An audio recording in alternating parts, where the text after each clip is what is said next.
So you've been watching the Olympics? Haven't missed. I've got a question. This isn't a jocular. Is this a serious question? This is a serious question. Because we are serious journalists. Well, we should know everything about sport, you and I. Everything. We do. But I don't know this.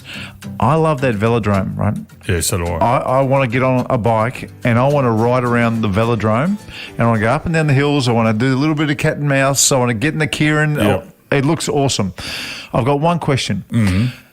Why has the front wheel got spokes and the back wheel solid?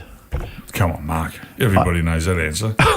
Do you why? Aerodynamics. Aerodynamics. How does that help? Is it because the one wheel turns and air can get through the spokes or something? Got to let air through at the front, but not out the back. Everyone knows that. Listener, if you know the real reason, can you please get in touch with our socials? I can't find it anywhere. I'm there, on Google all night trying to work out why, and I can't work it out. The other thing is in that Kieran, where there's 3,000 bikes on the track. Is that when the last one drops out? No. The Omnion. The you know the Omnion? Yeah. The Omnion, or whatever it's called? That one. How come they don't have a bell? They need a bell on their bike. I don't understand. There's that much passing and going on. Just a little ding. What about the first one? The lap of the field gets 20 points. Yeah. It seems out of whack because if you lead a lap, you only get 1 point. Yeah, I'd be just going hell for leather to lap the field. I'd lap the field and go and have a rest. Walk, drive, get off the track. Yeah. So I Googled the Kieran on the weekend watching it because I didn't understand how when you got the two there and how they go really slow for a while. I was thinking, why do they? I didn't know why. I didn't know why they did that. One has to lead. But I found out why. Apparently, the preferred position is in second spot for most of the race. Well, you know why? Yeah, because of aerodynamics. I know that now. This is what it's all about. I know. It's fascinating to watch that. It's been great. Hey, can I give you another one? And you taught me this. Yeah. You taught me this. Did I? Yeah, you did. Diving. Why does the yellow Sharon go further than the red Sharon? Exactly right. Aerodynamics. Oh, come on. Different. Less friction. Less friction with the yellow paint. Yeah. And, you don't believe it, do you? No. And being a golfer, you'll know this too. Why does a golf ball that spins less go further?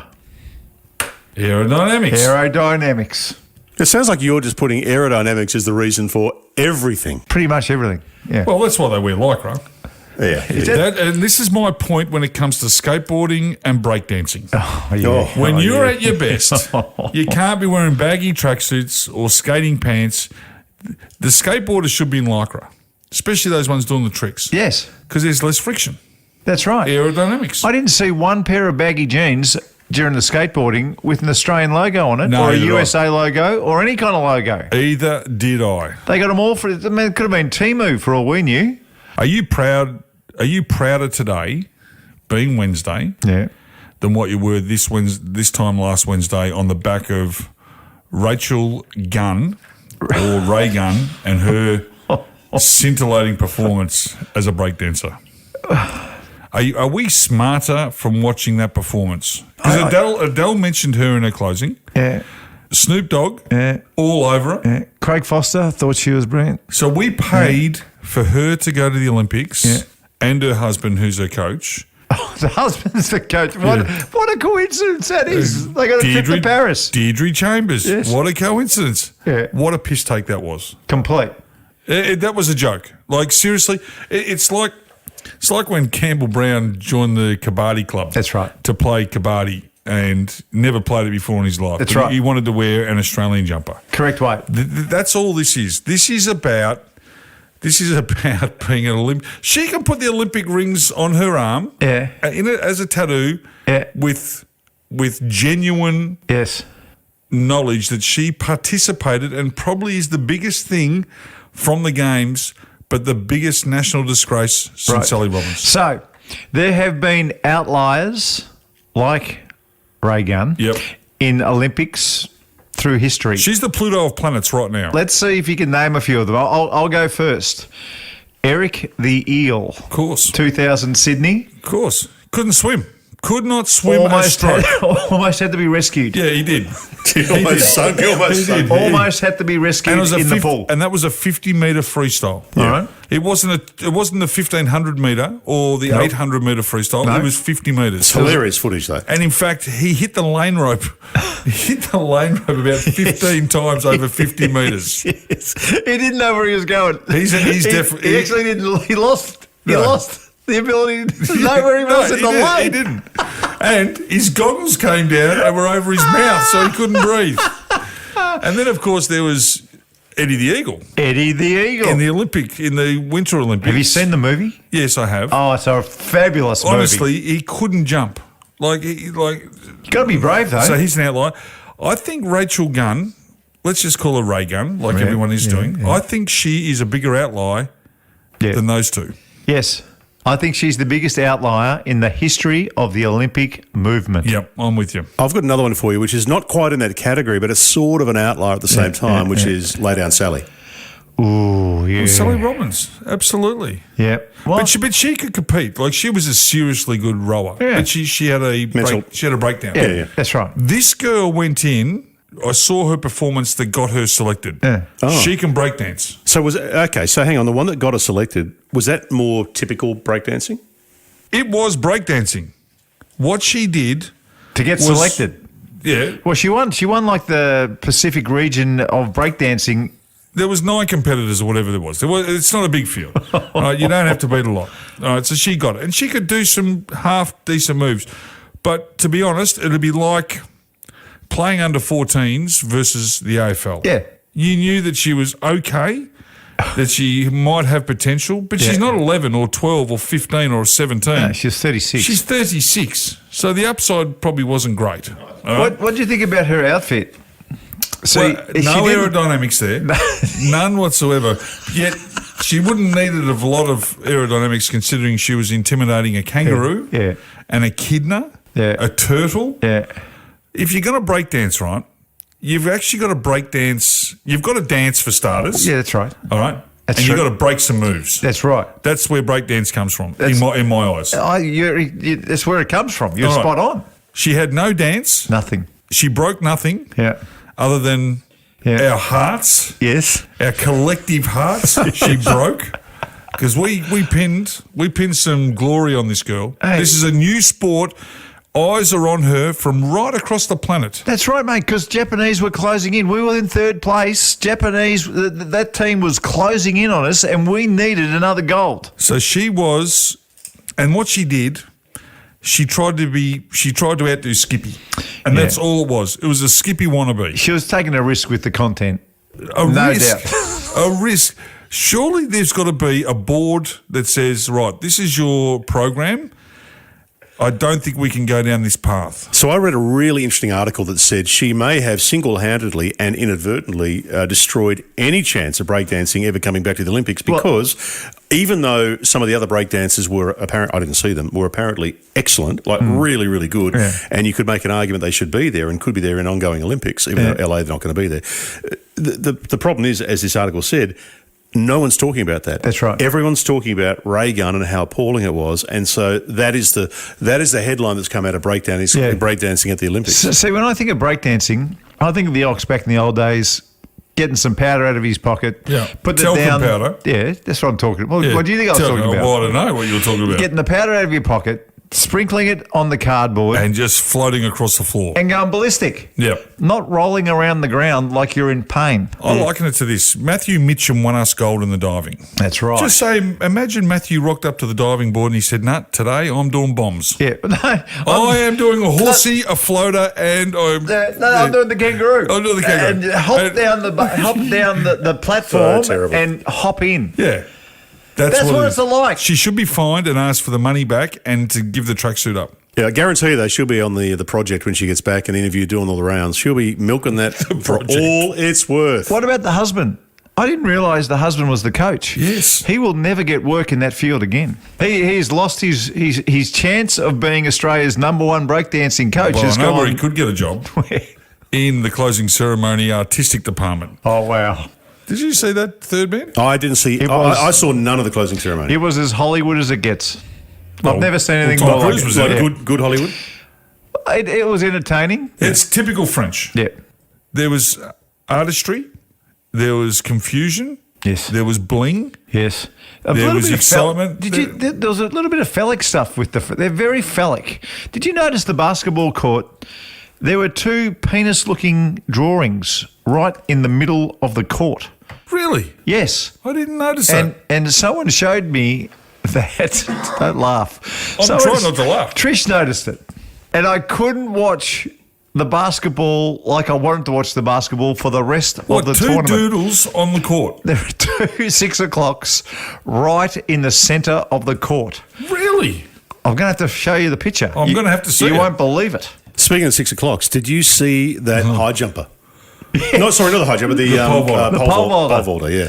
Now, to me, that's, there needed to be some wind assistance for that to happen. Yeah. So technically, I think he was running with a semi-chub. Well, I don't know. Look, I would be excited if I'm going over 6 metres for starters. Right. That is one thing. But like Shervo, sometimes it can help. Right. A little bit more weight.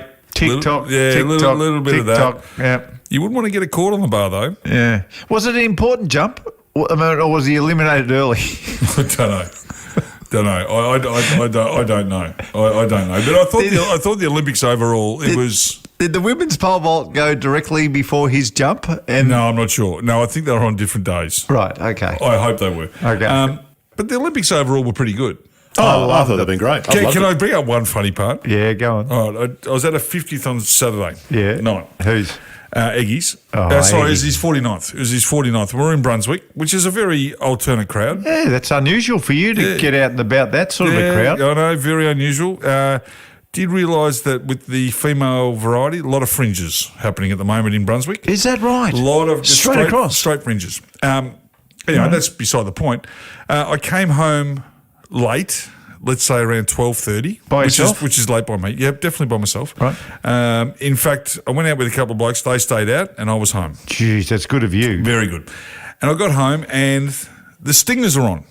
The women's water polo. Which game? Because The gold medal. Wow, against Spain. Against Spain. Because Now, that started at 11:45 on Saturday night. that's right. So I got in there. It was about 12:30 and it was halfway through the second quarter. Score?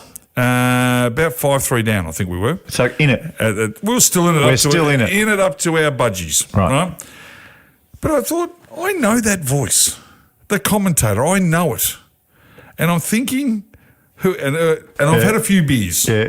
So I narrowed it down and I finally got the voice. Who was it? Guess who was commentating the gold medal of the Stingers in the water polo right across Australia in one of our most important water polo matches ever to have been Eddie Maguire. played? No. Speedy.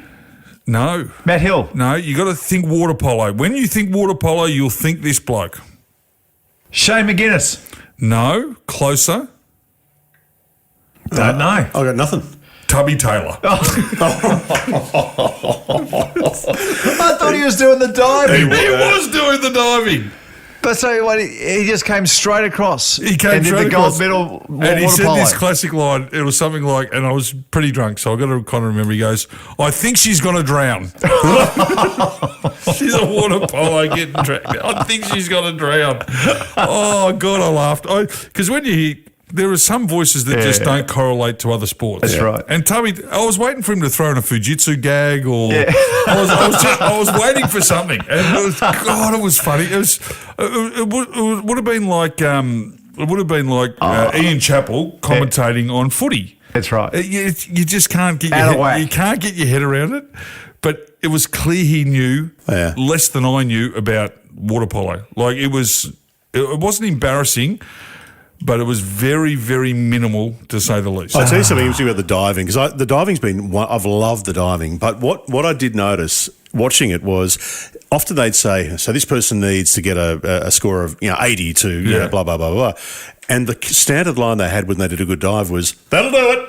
That'll do it. After every good dive, that'll do it, from both Tubby Taylor and Sam Fricker. So there were two standout commentators for me. Dave Colbert was unbelievable. So good, Dave. Athletics, the rowing, not the rowing, the canoeing and all that. Which is what we used to call him, Mr. Delusional. I think KB used to call him Mr. Delusional. Fantastic DB. But I thought the best, DC. and I was I was watching Stan, so I wasn't watching Channel 9, so I didn't see Jan Rooney and all them. Mm-hmm. Nicole Livingston doing the swimming. Yeah. There is nobody better researched. There was nobody more intelligent. There was nobody better informed than what she did. I thought she was astonishingly good. Nick. That's she good. made, and she had an American commentator with her. That's a big rap. And she made him look like Tubby Taylor doing the diving. Thorpe's very good with the swimming, though. Yeah, I didn't. As I said, I didn't watch Channel 9 as much. Only when I had to, where I didn't have Stan available. What about the basketball commentary? Because I couldn't watch it at the end, so I was just listening. I thought it was awful. I didn't watch the Channel 9 commentary, and I should have because Gazy was on it and all that. Yeah.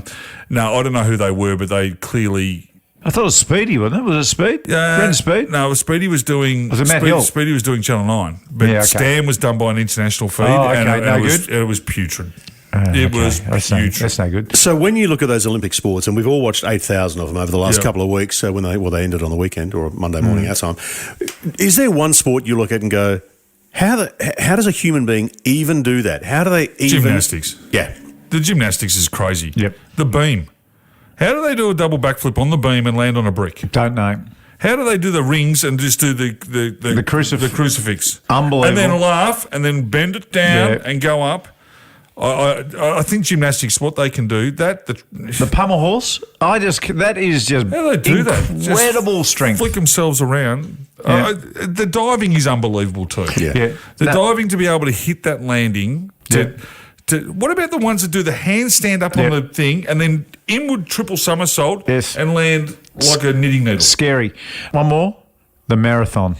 I just cannot believe the pace at which they go. At 38, 39, 40, 41, 42 Ks, it's head blown off stuff. Freak show. My dentist's daughter won 2 bronze medals in the walking, Jemima. Is that right? Jemima Montag. So Ray Montag has got South Melbourne Dental. So he was interviewed probably 7 or 8 times. Yeah. And unbelievable. Like walking, and every time I watch them walk, I think of Kath and Kim.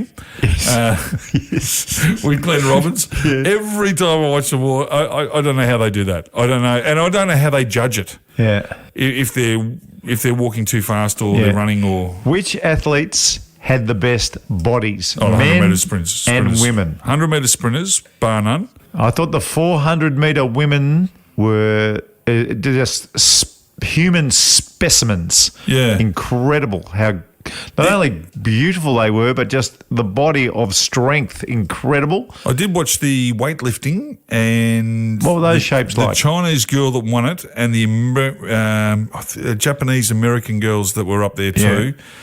I'm telling you now, they were the strongest people I've ever seen. So which one were they doing? The lift... The snatch one, or is it the one where you put it over and then you go straight up? Well, the clean and jerk and then the snatch. So they do them combined and they do the combined weights. And the girl who won it was 309 kilos. Wow. But when they're coming out, they're smacking them on the face and on the legs and on the arms. They're beasts. And the resin? How much white powder do they have? Oh, yeah. My God. It's on. So, no, they train a long time to get to the Holy Grail and they miss by millimetres or they miss by milliseconds.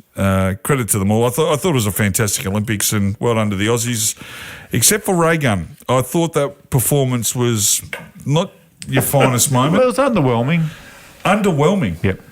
That's one way to put it. I don't think breakdance will be taking off on the back of that. No. Now, it's a bit of a sports-focused pod today because we've all been, in between watching Olympics, watching a lot of footy, and our 3 AFL teams all lost on the weekend. Collingwood for you, the D's for you, the Bombers for me. We all had a bad weekend, along with a couple of other teams as well. And we made a bit of a yak about it after the break. I think we need to. No, I need to get your thoughts on the coach at the D's. I need to get your thoughts on your coach too. No worries. Both under pressure. Really? This is the Couple of Blokes podcast with Ox and Marko. And wherever you listen to pods, make sure to hit subscribe and never miss an episode.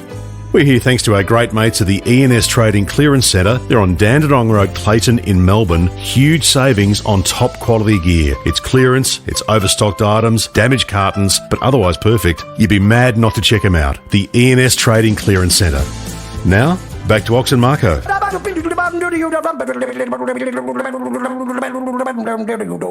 I'm a scat man. Right, you got a stat for us? All right, how many Olympic Games have there been? Let's just say 40.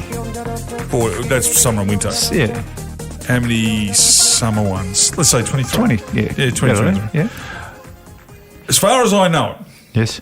1 out of 23 Olympic Games Yeah. have had surfing in a different country Come on. to where the Olympic Games were held. No, that's disappointing. No, it's a good stat. It's not a good stat. I think it's Well, a fact. It's not a stat. Well, it's 1 in 23.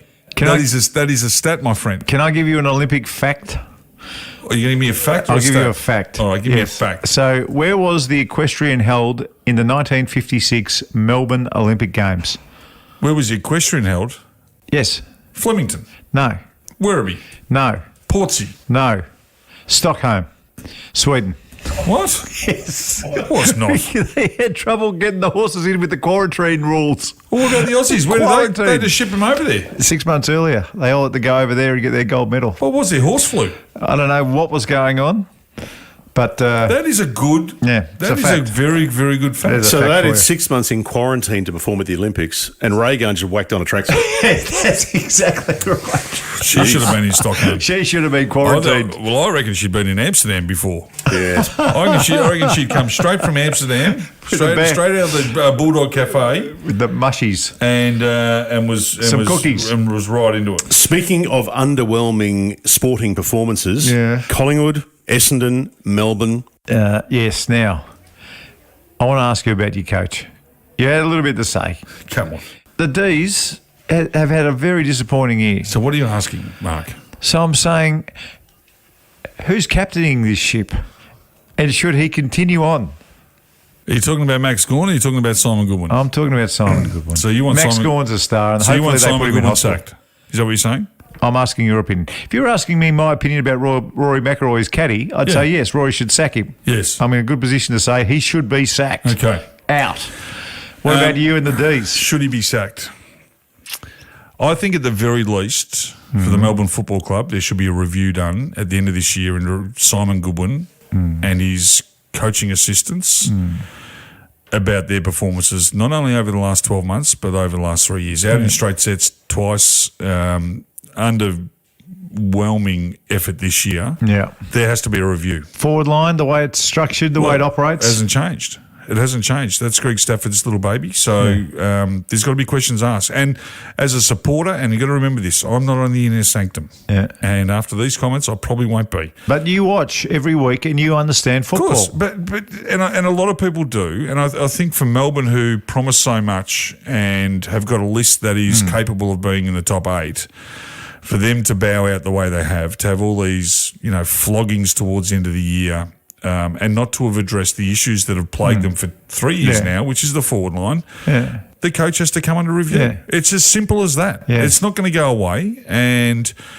the other thing that is disappointing for Melbourne people is when we were winning a flag in 2021, the president was everywhere, the CEO was everywhere, the coach was everywhere. There is absolute silence from Kate Rothie to Gary Pert to Simon Goodwin. Right now, Melbourne supporters are going, well, there's another wasted year. So tell me this. Without any comment. Your back lines looks good to me.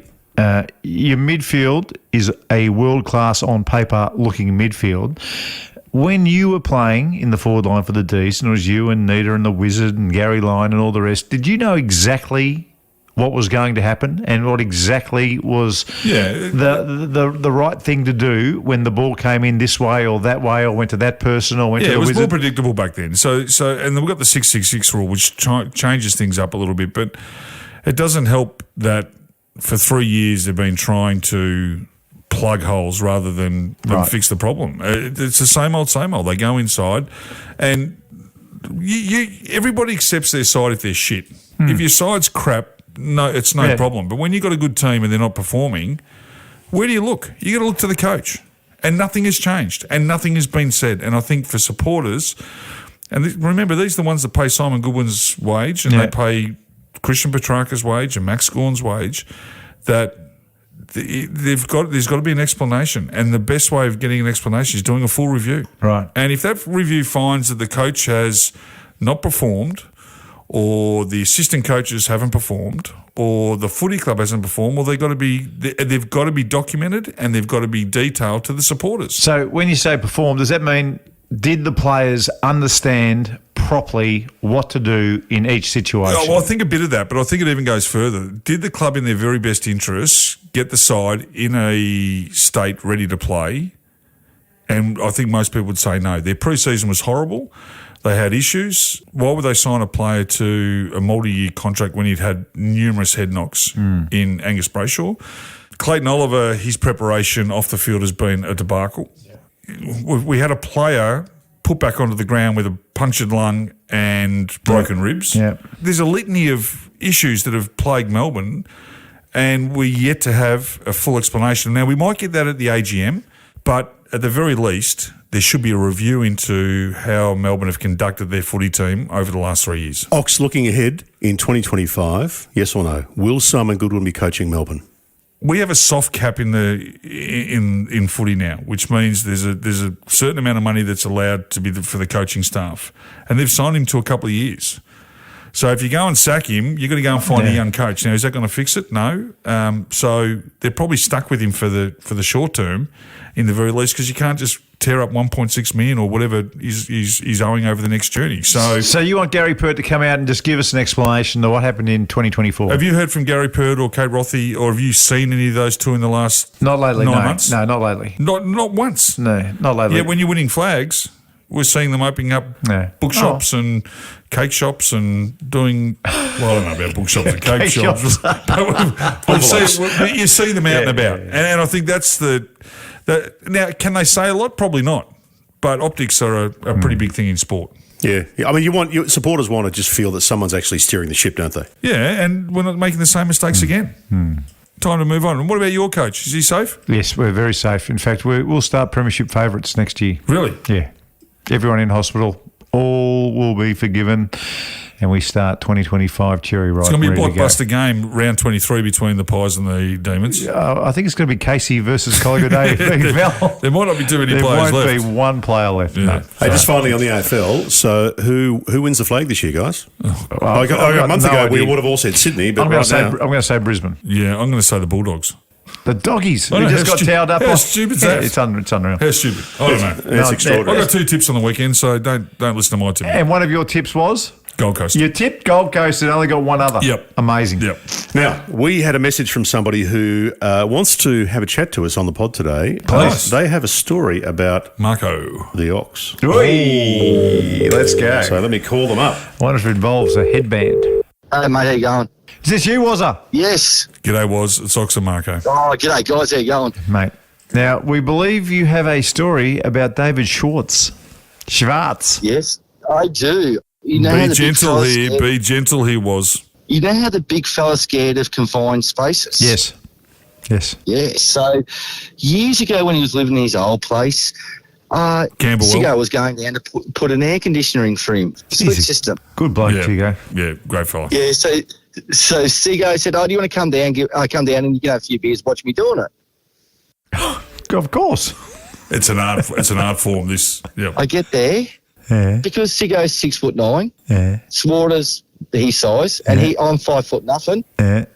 The 2 big boys could not fit under the deck. Couldn't fit And under the Swarter house. was going, no, not going down there. So for someone who was meant to be sitting there watching them do the work and having a beer, he got underneath the deck with the spiders and run the pipes for him. Can I tell you the Waz's effort this day? Because I am scared of confined spaces. That is number one. Number 2 is spiders. Oh, Yeah.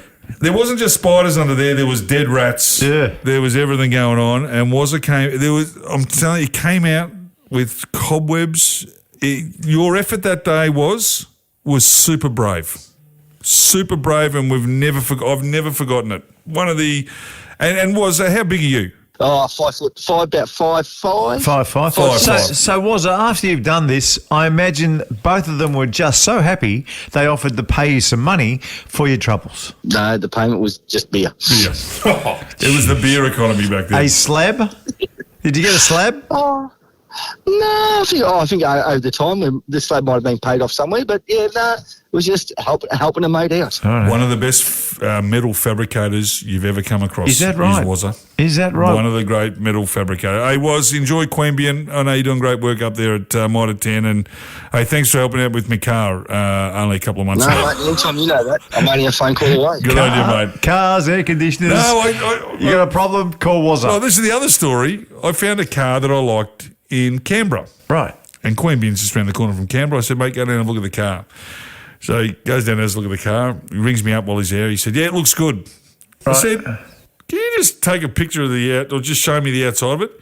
He was at the wrong car. I was buying a grey Audi and he was looking at a black BMW. I said, no, the other one beside it. Oh, no.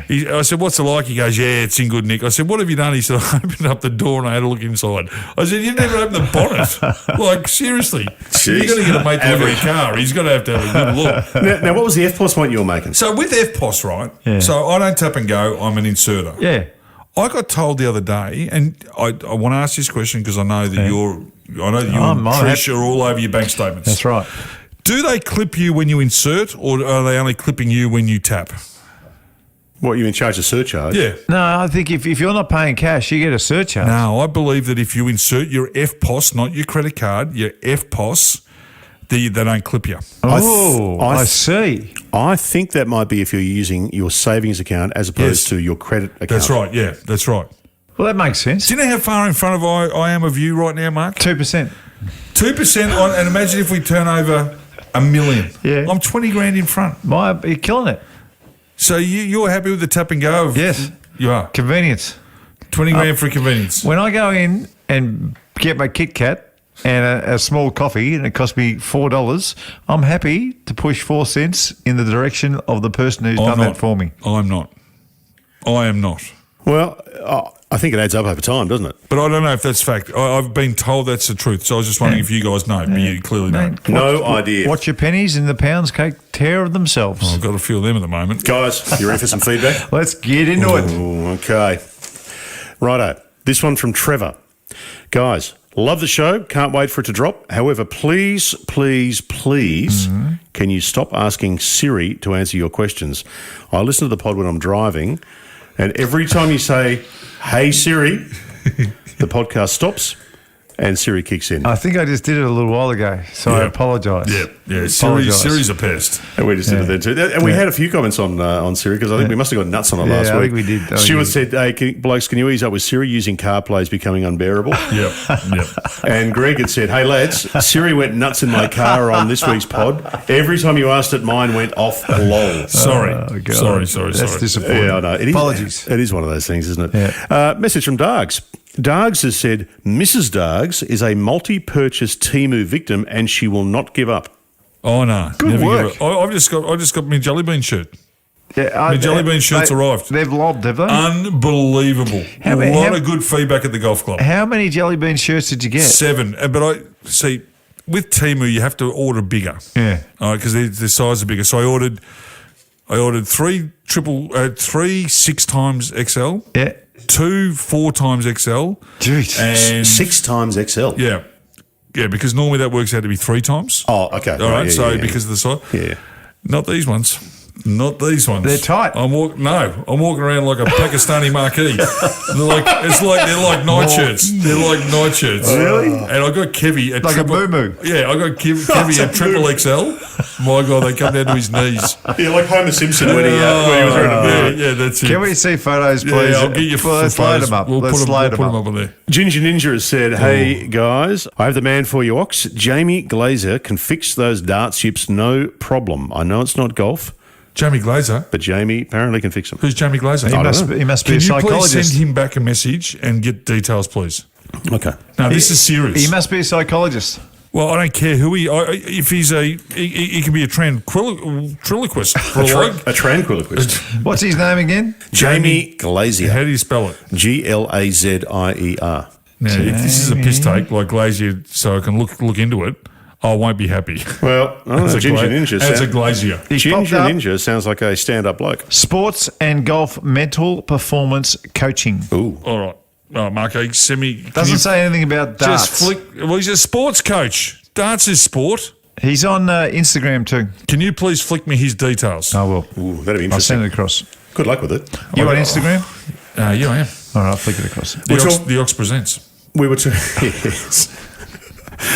That's such a funny name for the page. We were talking the other day about questions you can ask that will illustrate whether that person is a good human or not. Yep. Oh, yeah. We've got 2 more entries here. Wayne, do you vote Greens? If you do, see ya. Yeah, that's fair enough. It's a bit harsh, I reckon. Accurate. I don't think you can get a good gauge of their political views. If someone said a political question, you can't. It doesn't give an accurate thing. Yeah. Yeah. No, I think that's Because right. political ideology doesn't get to the root of a person. Speaking of politics, I read the other day. You know how Donald Trump has got history in using songs without authorization Yes. and getting told to stop. Everyone's telling him to stop now. Everyone has been doing it for years. He's a bandit for it. Doesn't pay royalties. Just uses them without permission. He did one the other day that was hilarious, and she called him out on it. He used Celine Dion's song "My Heart Will Go On," and she said, "I don't endorse this, and I don't want him to use it." The funny thing is, "My Heart Will Go On" was the theme song for what movie? Titanic? The Titanic. Yes. Very ironic choice of song. The ship's going down. Yes, very funny. Another question though. Stu has said, "Do you tuck your shirt in your jeans?" I think that's a bit harsh. Well, it depends, because sometimes I'll wear a vest. Yeah, if you're wearing a jacket. like a puffy vest. Yeah, if you're I'm wearing wearing a puffy, I don't want the shirt hanging out Yeah. below the puffy vest. But if you're wearing a jacket as well, like you and I were both suit. wearing jeans the other night. And we look sharp. And you've got to tuck your shirt in then. Hey, can we tell that story? I think we should. So we're doing... We've been to 1,000 functions, probably more. More. 2,000 functions. 10,000. And we saw the best thing we've ever seen at a function ever in Ever. our life. Oh, So which made everyone in the room cry and everyone stand up and Yep. applaud. Wow. So it was a very special kids fundraiser. I reckon they raised over 100,000. No, they raised 375,000 There you this go. day. And Very Special Kids is an organisation that has a hospital, and they have a hospice, and the kids go there To die. to pass away. These kids can't be helped. They just try and make the rest of their life as and good as their, possible. and their families. that's it's about as good a cause as you're ever going to It's see. an amazing charity. So we get up, we're hosting the whole day. We do a footy panel with Swanee and Mick Fev Malthouse and Fev and David King. Fantastic. Mick McGuant. Then it's time for someone to come up and tell their story. Right? So this lady, Louise comes up and she tells the story, as usual, not a dry eye anywhere in the house, and then the money just came in like you wouldn't believe. Anyway, that day they were raffling off a car. A Hyundai car, a $37,000 car. And it was all done on QR codes. So you buy your tickets. It was $100 each or 3 for $225. So there's only 260 tickets sold. And Louise was Louise was talking about, when you have 6 children, how costly it is and all this sort of stuff. And she lost her 18-month-old, and her next child, the other twin, is gravely ill. And this story goes, and it's a really heart-wrenching story.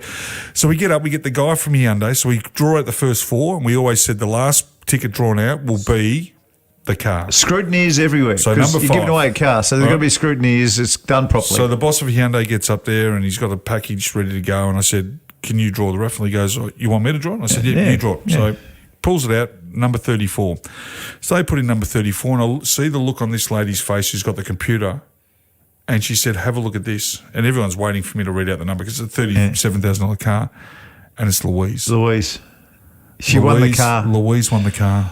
Oh, that is It so was good. And unbelievable. she screamed. Oh. She screamed. And she came up and she was like Shaking. shaking and crying. We couldn't believe it. And she just said, "You have no idea what this does for my family." No one in the room could understand. It was just so It was beautiful. Everybody said if they won the car, they would have given it to her. That's how impactful she was. So she won it. She got a standing ovation, and she was just uncontrollable. She couldn't talk. Yeah. And it was the most beautiful thing I've ever seen at any fun. And We'll never see anything like it ever again. the most deserving it was person great. Beautiful. I've ever come across. Yeah, sometimes things happen the way they're meant to happen, aren't they? Yeah. It was an amazing. She was the one who deserved it. Yeah, amazing. So Very Special Kids, they do an amazing job, and the little bit of sunshine that they gave this family, and they're going through hell again, and then for her to experience that, all credit to them and good luck. We'll whack a link to various special kids in the show notes, and if you want to, sing them $10, $5, $20, whatever, go and do it because it's a really good cause. Okay, a couple of final bits of feedback here, guys. This is from Cinders, who I reckon is a great unit. Cinders has said, "I want to add to the Grapegate discussion. Over the years, I've probably thrown away hundreds of dollars of so-called fresh fruit that I bought in good faith from the supermarket. Sampling a couple of grapes is okay because, trust me, they've been stealing from us forever." I like her. I think she's right. Two wrongs don't make a right, Cinders. No, that's right. No, I think Two Cinders wrongs is right. don't make a right. I think buying fruit is a leap of faith. That's like saying people have been stealing cars forever, so bugger it, I'll go out and steal one. Yeah, Now, that's right. See, that just doesn't make sense to me, Cinders. Yeah, how Where's sometimes Cinders from? it doesn't say. Choose wisely. I'm tipping Sunshine. Choose wisely. Have a look at your fruit before you purchase. You don't have to taste it. Continue. I don't know. You know how sometimes we don't do the research we should do? Yes. When? Well, Not us. Well, last week on the show. This must be another pod. No, it's not. Sean has said, "Oxen Marko, I nearly fell off my chair when you said Wee Man passed away. Incorrect. I think you're thinking of Ryan Dunn. He passed away." Wee Man didn't pass away. No, Wee Man's dead. Wayne's also said, "Boys, Wee Man is alive and well." Yeah, Wee Man's okay. I thought Wee Man was dead. I put him. I buried him. You buried him? No, Wee Man's up and going. That is the feedback, guys, except for one final thing. John has got an idea on one of your business ideas. He's got a name. He's talking about the subject of the Macca's mints, and you mentioned Tic Tacs. Yeah. He thinks a name for that could be McMax. There is a Max. Mac. A Big Mac. No. Actually, I reckon... McTax. actually- If it was a Tic Tac. You know, Siggo came up with a business idea. What is it? It's bringing together two things: Yeah. dancing Yes. and cleaning. All right. So it's to lose weight. So while you're cleaning, you can dance, or you can be cleaning and stretching. So whilst you're stretching, while you're cleaning, say the floor, Right. you do some side bends and do all this. And he thinks he could revolutionise it with like Jane Fonda videos. Right. How do you reckon that would go? Not very well. Yeah, not well. Not very well. He was pretty buoyant about it. Yeah. He said, "Would you get involved with me?" And I said, "No." I said no. But I reckon he might continue on with the fanciful idea that he might be able to get it off the ground. Can we please spin the wheel?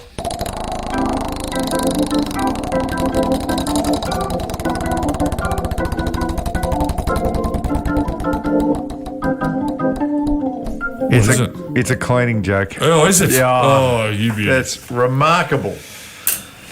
Honestly, it happens every week. It's extraordinary, isn't it? Righto. Are you ready? This is the best I've got. And I apologise I'll give you before one I as read well. it out. I'll I give you one as well. apologise. Why did the burglar take a shower? Not sure. He wanted to get a clean getaway. That is pretty piss poor. Sorry.